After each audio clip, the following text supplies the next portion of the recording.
Dari peraturan dan perundang-undangan di atas, diduga Menteri Perhubungan telah lalai dalam melaksanakan aturan yang ada.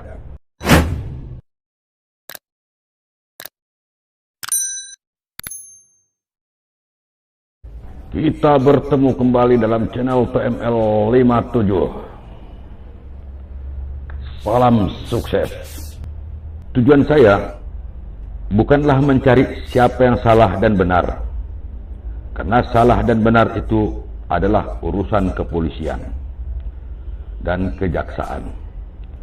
Saya membuat ini adalah agar Sekolah Tinggi Poltek Penerbangan Medan dapat mengangkasa, terima di pemerintahan, BUMN, swasta, dan internasional, serta diminati dan dibutuhkan alumninya karena ilmu alumninya yang mumpuni, khususnya dalam dunia penerbangan, seperti era tahun 75 dan 80-an. Zaman alumni, di mana saat itu adalah zaman alumni LPPU, PLP, dan STPI. Sangat diminati bukan hanya di dunia penerbangan, tetapi juga di perminyakan. Peraturan Menteri Perhubungan PM 51 tahun 2019, Pasal 1 Ayat 4, Poltek Penerbangan Medan sebagai dimaksud pada Ayat 1 dipimpin oleh Direktur. Pasal 5 Ayat 2, Direktur sebagaimana dimaksud ayat 1 merupakan dosen yang diberi tugas tambahan memimpin Poltek Penerbangan Medan. Kemudian, menurut Undang-Undang Republik Indonesia Nomor 14 Tahun 2005 tentang Guru dan Dosen, Pasal 3 Ayat 1, dosen mempunyai kedudukan sebagai tenaga profesional pada jenjang pendidikan tinggi yang diangkat sesuai dengan peraturan perundang-undangan. Apakah dosen yang diangkat tadi sebagai direktur sudah sesuai dengan undang-undang? Minggu yang lalu kita sudah menerangkan bahwa Poltek Penerbangan Medan itu adalah perguruan tinggi negeri. Maka seharusnya pengangkatan direktur Poltek Bank Medan harus sesuai dengan Permenristek Dikti PM nomor 19 tahun 2017 yang mengatur persyaratan calon pimpinan perguruan tinggi negeri. Pasal 4 poin A. Pegawai negeri sipil yang memiliki pengalaman jabatan sebagai dosen dengan jenjang akademik angka 1 dan seterusnya. Angka 2, bagi calon ketua sekolah tinggi dan direktur politeknik, jelas ya, politeknik ya, garis miring akademi, paling rendah lektor. Apa yang dimaksud dengan lektor? Lektor adalah seorang pengajar yang sudah golongannya 4A. Huruf L,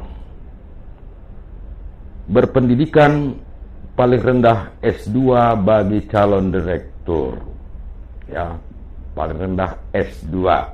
Pada Statuta Poltek Penerbangan Medan nomor PM 73 tahun 2020, pengangkatan direktur harus melalui seleksi seperti yang diamanahkan pasal 78 ayat 2. Berbunyi, tahapan penyaringan sebagaimana dimaksud ayat 1 dilakukan di hadapan senat terbuka dipimpin oleh kepala badan. Pasal 79 ayat 1, Menteri dapat melakukan penelusuran rekam jejak calon direktur. Apakah tahapan ini sudah dilakukan? Andai ada yang berkata bahwa Poltek Bank Medan ini adalah perguruan baru, itu adalah salah. Kenapa? Poltek Bank Medan ini adalah perubahan nama, jadi hanya perubahan nama. Sebelumnya dia adalah ATKP Medan. Pada pasal 79 juga menteri itu bisa melakukan rekam jejak. Jadi seharusnya menteri itu adalah melakukan rekam jejak sehingga menteri tidak salah angkat. Dengan demikian, secara kewenangan Kemristek Dikti bertanggung jawab dari segi akademik seperti penyelenggaraan program studi, kurikulum, kerangka kualifikasi nasional Indonesia, kenaikan jabatan akademik, asisten ahli, lektor, lektor kepala, dan profesor, dan sertifikasi dosen. Sedang kementerian lain hanya bertanggung jawab dalam penyediaan dan operasional sumber daya manusia, anggaran seperti biaya operasional dan gaji tenaga pendidik dan kependidikan ataupun dari teknis lainnya. Ternyata KPK sudah mengadakan kajian ya, yang nama dokumennya itu Kajian Tata Kelola Perguruan Tinggi Kementerian Lain, disingkat PTKL, oleh Komisi Pemberantasan Korupsi halaman 58. Pertanyaannya, apakah dosen yang diangkat sebagai Direktur Poltek Penerbangan Medan sudah sesuai dengan aturan tersebut di atas? Dari peraturan dan perundang-undangan di atas, diduga Menteri Perhubungan telah lalai dalam melaksanakan aturan yang ada. Dengan kondisi yang ada saat ini, akuntabilitas penyelenggaraan PTKL menjadi tidak jelas. Kewenangan Kemenristekdikti sejauh ini diterjemahkan lebih kepada pemberian izin prinsip, pembukaan prodi, dan pendirian PTKL, dan evaluasi akademik. Sedang pembinaan dan pengawasan rutin perguruan tinggi di bawah kementerian lain merupakan ranah institusi yang bersangkutan.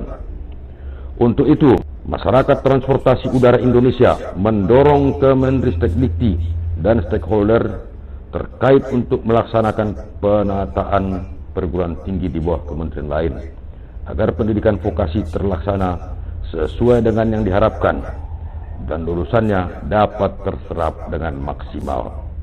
Direktur yang sukses adalah mereka yang dapat meluluskan tenaga vokasi terampil dan alumninya 100% diserap pada sektor keilmuan masing-masing tanpa ada yang menganggur dan merasa gagal bila alumninya banyak yang tidak terserap. Demikian, salam sukses.